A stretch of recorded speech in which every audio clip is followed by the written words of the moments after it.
Hello everyone. The topic I have chosen to study for this presentation is the topic of strength and fragility within our bones. Many people don't realize how strong our bones can be, nor how weak they can be at the very same time. For many, this is a topic they don't want to talk about. I can totally agree with that. Honestly, I'm totally one of those people. I don't like to think about injuries or blood and bones, but there's just so many ties we can make to bones and our lives within Christianity that I simply cannot refuse the chance to do so. I will start by talking about the strength of our bones. Strictly speaking, the strength of our bones is actually quite incredible. Bones are some of the most durable things on the planet.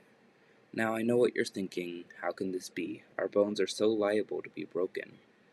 They are certainly easily breakable. In fact, when looked into, some researchers by the names of Amin, Achenbach, Atkinson, and Kosla discovered what the percentage of people with a fracture actually is. This is the information they had found.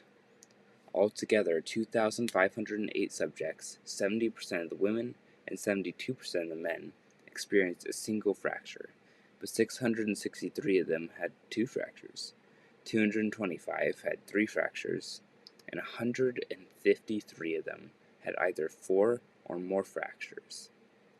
Now, this is a very large percentage of people, so you might be wondering how bones could possibly be considered strong when so many people have broken them.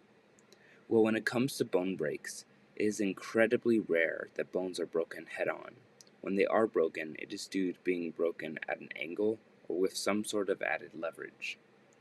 Scientist Dr. Cindy Burr discovered how much pressure and weight a bone can possibly take when pushed against directly instead of at an angle. In the end, the amount of pressure added up to an incredible amount, 19,000 pounds.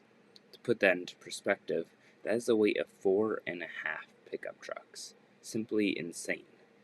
Your bones can handle a ridiculous amount of pressure, and yet the slightest fall they have a tendency to break.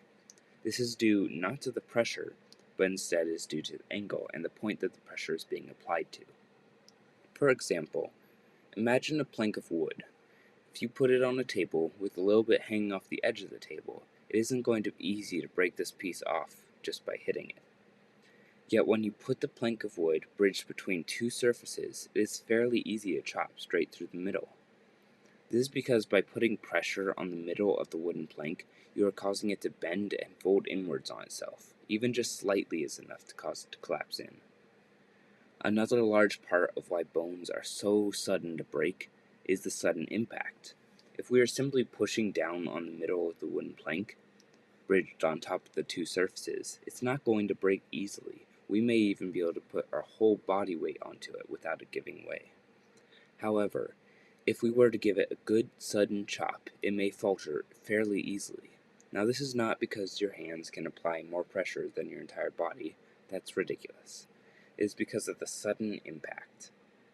So bones are incredibly strong when they are impacted directly, but when suddenly hit in the middle at an angle, they can break far easier. As scientist Peter Frotzel discovered, when hit suddenly at an angle, the average human bone can only take 300 pounds of pressure to break. Understand, if you account for the fact that most bones are broken from falls, then you have to count your own body weight as pressure on that bone. That leaves you with significantly less pressure, and bones now become rather fragile. Now all of this is to show how much our faith is like bones. If we have a strong, healthy faith in the Lord, we can be challenged head-on over and over and over. We can withstand the attacks of the enemy. We are a formidable opponent to the forces of the devil. But unfortunately for us, he does not attack head-on.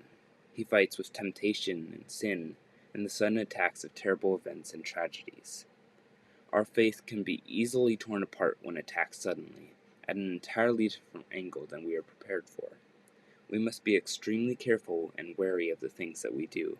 Can they lead to sin? Can they lead to tragedy? We must prevent the breaking of our faith. We must be ready for the devil's attacks and readjust so we can take that blow head on instead of at an angle that we are weaker to. Always be on guard and always be prepared for the oncoming assault from the enemy. Don't expect to be able to maintain the attacks of the enemy for long. Not alone anyways. Find someone else, someone to help you push through and endure what the enemy throws at you.